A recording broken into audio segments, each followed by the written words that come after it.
Right, you two people. I am back, and it's going to be strictly about registration, your electric bike, or your e-pro or Surron or whatever, without any pedals. Anyway, so we called DMV today. This is New York City, so we called Albany, New York State.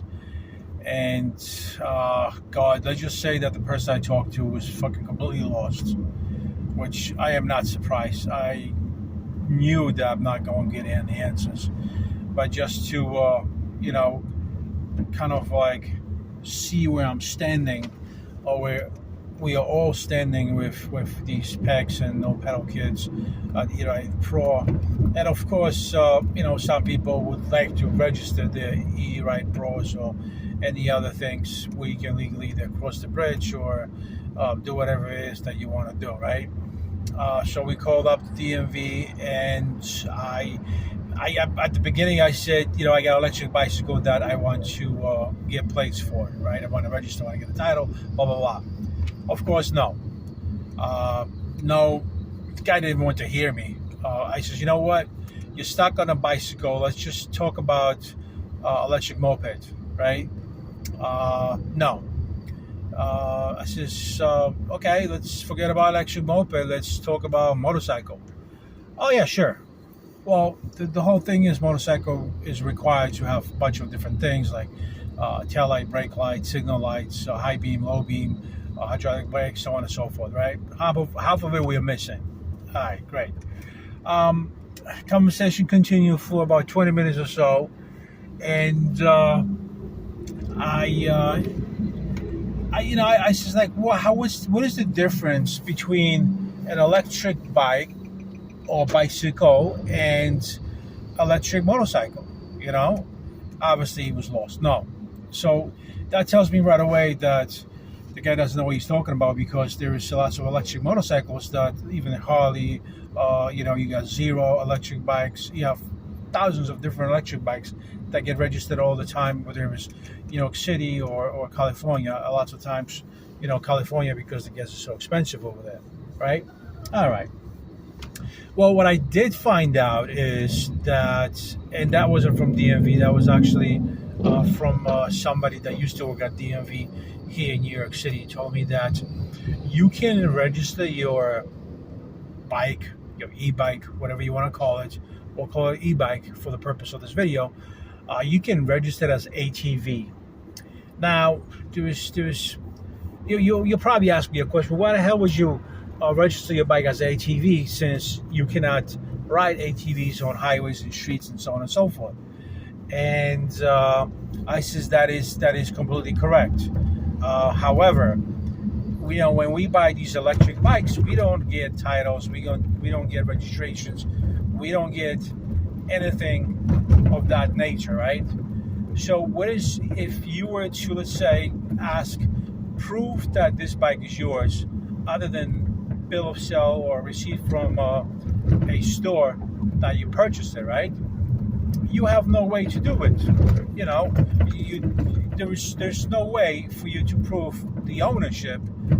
You could show, I guess, the picture of a VIN number that you had it saved like months ago or years ago when you bought it, or something like that. That would be one thing. Another thing would be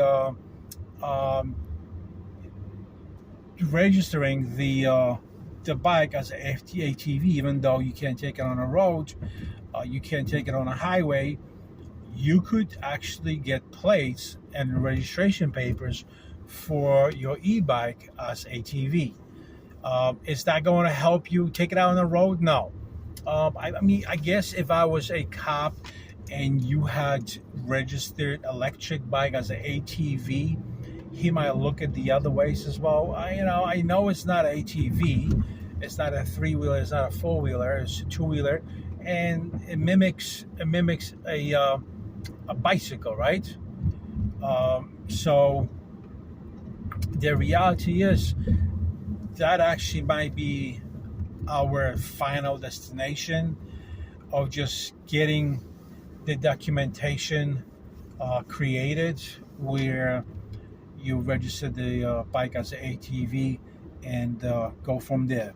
Um, so there is a form that you can fill out, and MV 80 or something like that, where it talks about non-title ATVs or mobile homes or boats and things like that. Some sort of nature like that, and that allows you to um, register and title, or maybe not say title, but register. I'm not sure about a title because it's register slash title, right? So it might be both. You might get registration and title. So you might be able to register that bike as an ATV even without a title. But what you got is you got plates that obviously expire, I believe, in 2 years. So you might have to go through this every 2 years if you really wish. But I think this is the closest thing that we'll be able to do. Remember, for ATV registration, you don't need certificate of origin. For ATV, you don't need a current insurance, which for moped you do. And after you get your insurance activated, you get your insurance card, you have 90 days to apply for registration.